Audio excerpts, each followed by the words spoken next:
नमस्कार, मी भगवंत Kulkarni. Real estate पेढी ह्या चॅनलवर तुमचं सगळ्यांचं खूप स्वागत आहे. आजचा विषय म्हणजे थोडासा वेगळा विषय माझ्या दृष्टीने.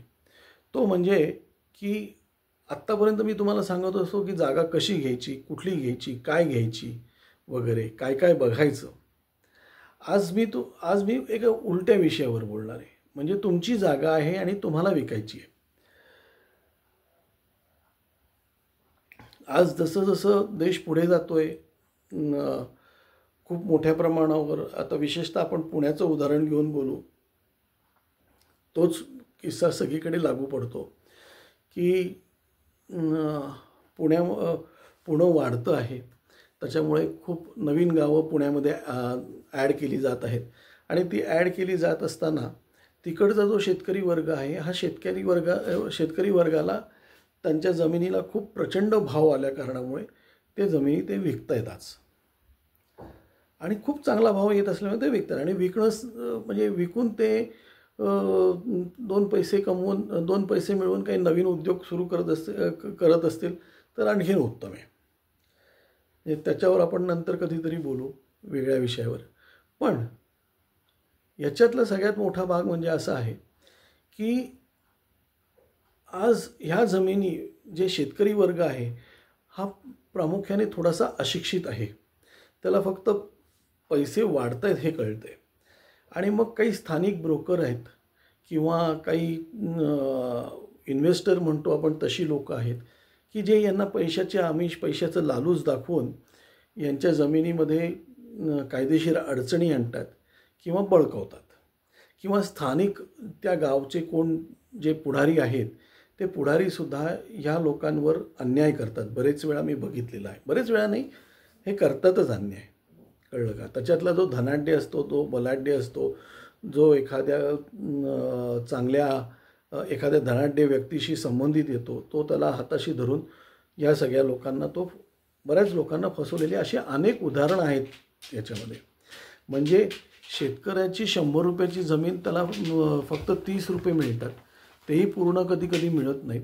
हा जो मधला माणूस आहे, हा मधला माणूस त्याच्यातले 50-60 रुपये खात असतो आणि 10 रुपये वाटण्यामध्ये जात असतात. असा हा साधारणतः कोट्यावधी रुपयाचा हा व्यवहार जो होतो, असा व्यवहार होतो. आणि त्याच्यामुळेच मग खुनाखुनी, त्याच्यानंतर मारामाऱ्या, या सगळ्या गोष्टी, एकमेकांचे द्वेष, हे असं पसरलं जातं. तर माझी या सगळ्या लोकांना एक विनंती आहे की तुम्हाला तुमची जागा जेव्हा विकायची आहे तेव्हा तुम्ही गावातल्या कुठल्या ह्याच्यावर काय म्हणतात त्याला, गावातल्या कुठल्या पुढाऱ्यावर अवलंबून न राहता एका चांगल्या माणसाला, जाणकार माणसाला याच्यामध्ये विचारून मग तुम्ही तुमची जागा कशी विकायची ते ठरवा.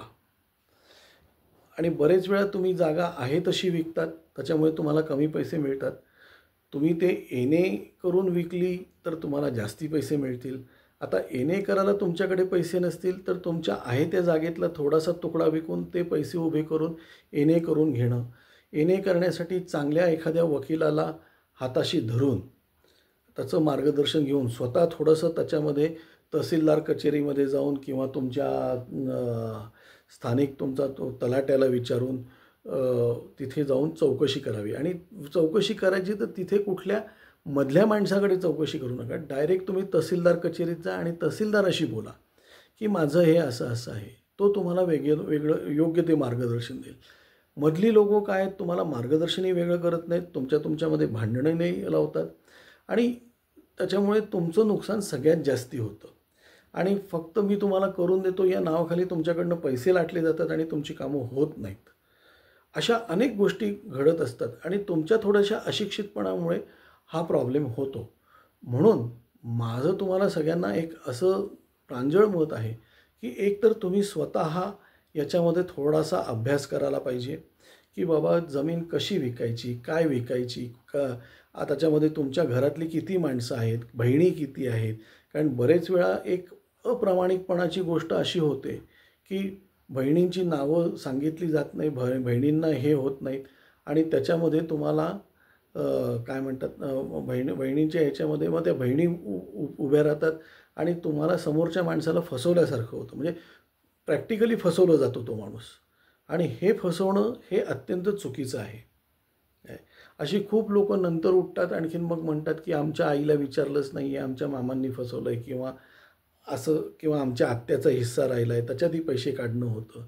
याच्यामुळे एकमेकांमध्ये कलुषितपणा होतो. आणखीन जो घेणारा असतो तुमच्याकडनं तोही धनाढ्य असतो, त्याच्याकडेही पैसे असतात. मग तो सगळे त्याचे हे लावतो आणि तुमच्या जमिनीचं अक्षरशः वाटोळं होतं आणि बट्ट्याबोळ होतो.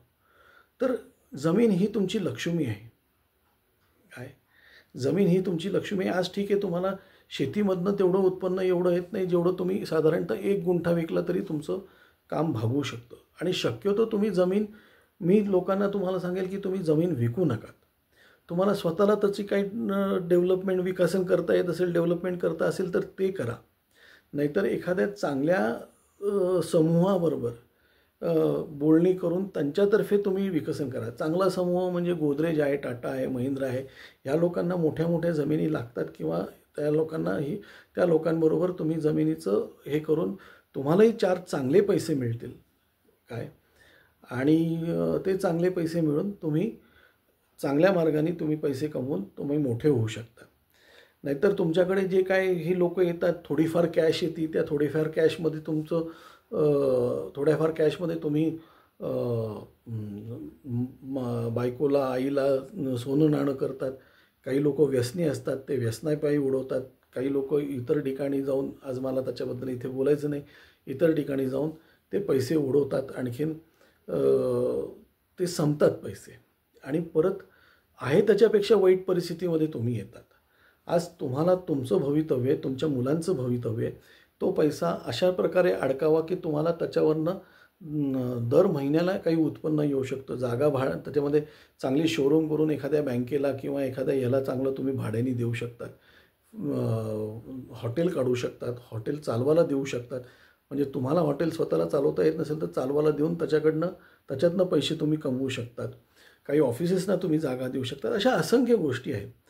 त्यामुळे तुम्हाला कोणाला खरोखर जागा विकायची असेल, म्हणजे चांगल्या पद्धतीने जागा विकायची असेल, चांगले पैसे पाहिजे असतील तर आम्ही तुम्हाला योग्य ते मार्गदर्शन करू. आम्ही तुम्हाला योग्य ते मार्गदर्शन करून तुम्हाला चांगले पैसे मिळतील एवढं आम्ही 100% बघू. काय आणि जे पैसे येतील मी तुम्हाला सांगेल की लोक कॅश किंवा चेकनी किंवा म्हणजे ऑनलाईन पैसे देतात. ते ऑनलाईन पैसे घेणं केव्हाही चांगलं कॅशपेक्षा. त्याच्यावर थोडासा टॅक्स भरायची वेळ आली तर तो टॅक्स भरा तुम्ही. पण हे करा, उद्या तुमच्याकडे चोरीमारी झाली, रेड पडली, ते पैसे आले तर त्या पैशाचं काय करायचं, कसं करायचं हे अत्यंत घातक होऊ शकतं. आणि काही लोक जे तुमच्या वैटावर असतात की ज्यांना माहिती आहे की यांच्याकडे कॅश आली आहे, तर त्यांना ते तुमच्या मागे लागून तर कसं नुकसान करतात हे मी तुम्हाला सांगायची गरज नाही. त्यामुळे तुम्हाला जागा विकायची असेल तर नक्की विचार करा, आम्हाला सांगा, आम्ही तुम्हाला योग्य ते मार्गदर्शन करू. आज एवढंच. धन्यवाद.